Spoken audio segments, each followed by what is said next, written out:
Have you heard about this? The show, it's a YouTube show called MrBeast. Yes, This guy, I have. My MrBeast. son watches it. Yes. So most kids watch it. The guy's got 144 million followers. MrBeast is a guy named Jimmy Donaldson, who's a genius. He's only 24 years old. I saw him speak recently. He was utterly charming. He's obviously brilliant.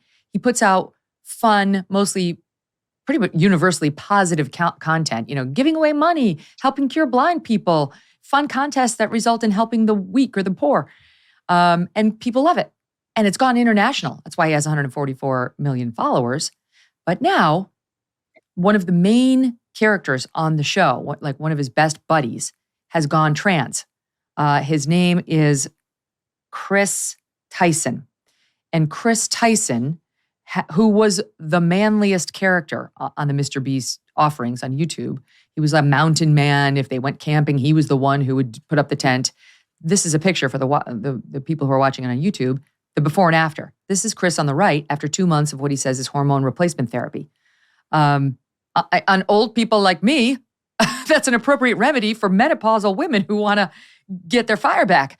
On a man, it transforms you into something that looks very odd, but closer to female. And so here he is now. He was married. He has a 2-year-old son. That's over. The wife's now divorcing him.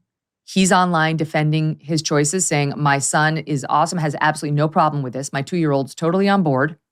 And MrBeast continues to feature him during the midst of this transition like it's nothing.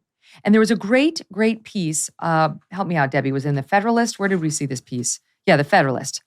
And she writes, MrBeast is introducing millions of children to transgenderism without parental consent. Talking about how bit by bit you're seeing this guy transition. Millions. My kids watch this to see him give money away. Or, see him do silly things like eat burgers on, all hours and then reward people with dough for watching him. Not to see this guy slowly but surely purporting to change into a woman with his long, long nails. And this is what the writer on the Federalist says. Jimmy's complicit, MrBeast, is complicit in projecting this adult content into millions of homes, quietly slipping this into his programming. And further, both Jimmy and this other guy have made their support public for Chris Tyson.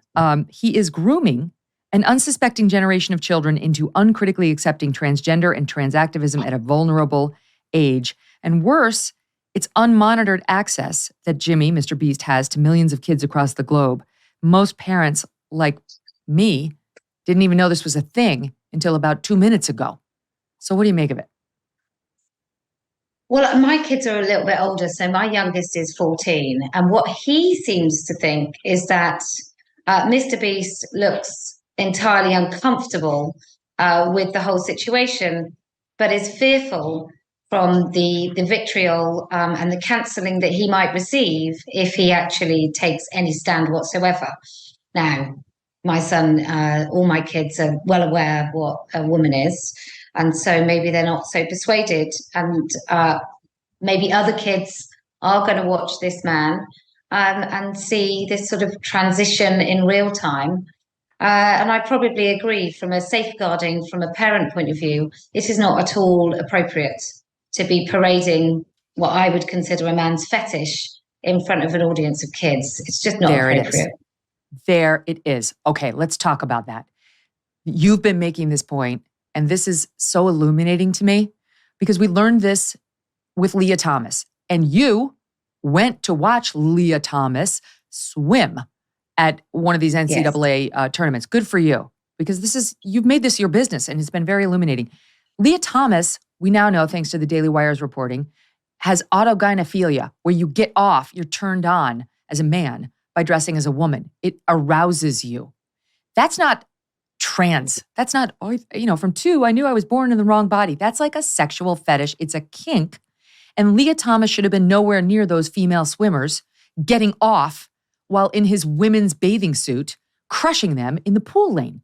But it seems like a fair percentage of these so-called trans people are actually working out their sexual kink on us. I mean, can you speak to that?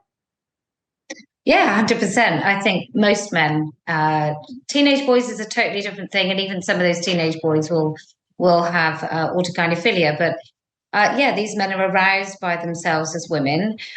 We call women that experience this with their husbands, we call them trans widows because they really do. They are victims of the most appalling coercive control within that relationship. It's really, really abusive.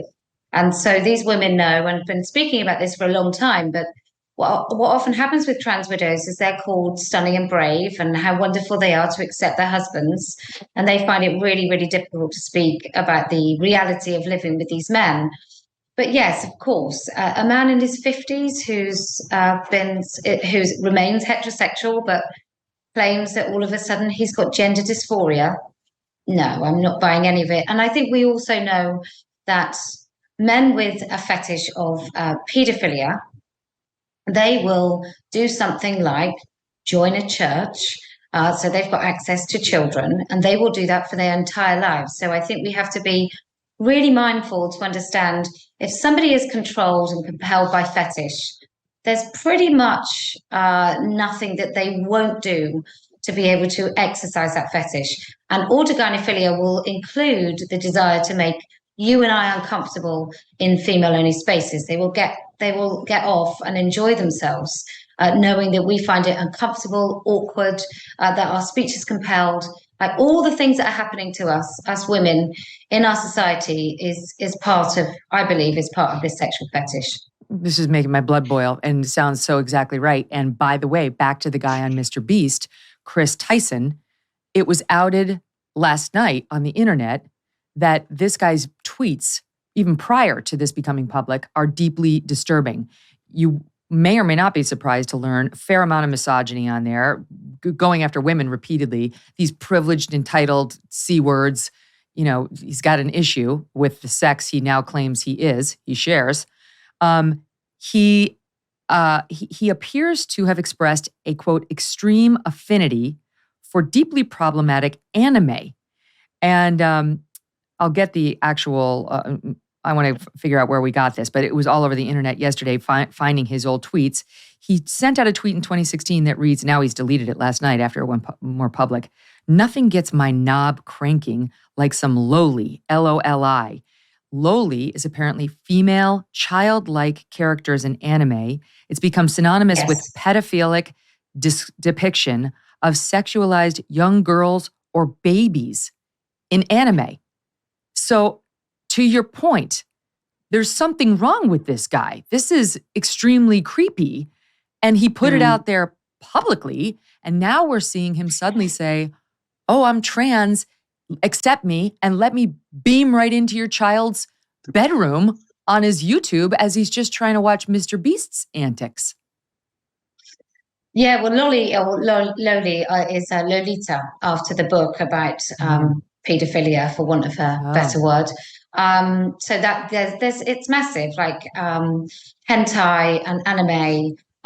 That whole thing it just really blurs childlike images and sexualized behavior. It really is like the whole thing. I think with anime is dangerously close. But you've got other places where kids get groomed online. It might be bronies, which is adult men who like My Little Pony, the kids' toy. There's a lot of crossover. Furries is another thing.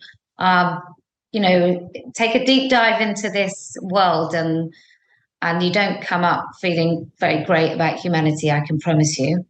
Right. I mean, this is not like, as a rule, just a bunch of very super mentally well people who, just were, quote, born in the wrong body. That's how it's being sold. If you want to be honest about it, the truth for many is a lot darker. And we better start getting honest about that truth, because that truth is showing up in our locker rooms, in our swim meets, in our most beloved children's programming. And parents need to be aware. Look, you did the tough thing during COVID. You paid your people and pulled your business through the pandemic. And now, doing the tough thing could qualify you for up to $26,000 per employee at covidtaxrelief.org. Government funds are available right now to reward companies with 2 or more employees who stayed open during COVID. This is not a loan, and you don't have to pay it back. The program's complicated, but no one knows more about it than the CPAs and tax experts at covidtaxrelief.org. You pay nothing upfront. They do all the work and share a percentage of the cash they get you. Businesses of all types, including nonprofits and churches, can qualify, including those who took PPP loans, even if you had increases in sales. You did the tough thing for your employees during COVID. Let covidtaxrelief.org help get you up to $26,000 per employee. Go to covidtaxrelief.org. covidtaxrelief.org. covidtaxrelief.org. Hey, thanks so much for watching. If you like what you just saw, hit the subscribe button for more clips and full episodes.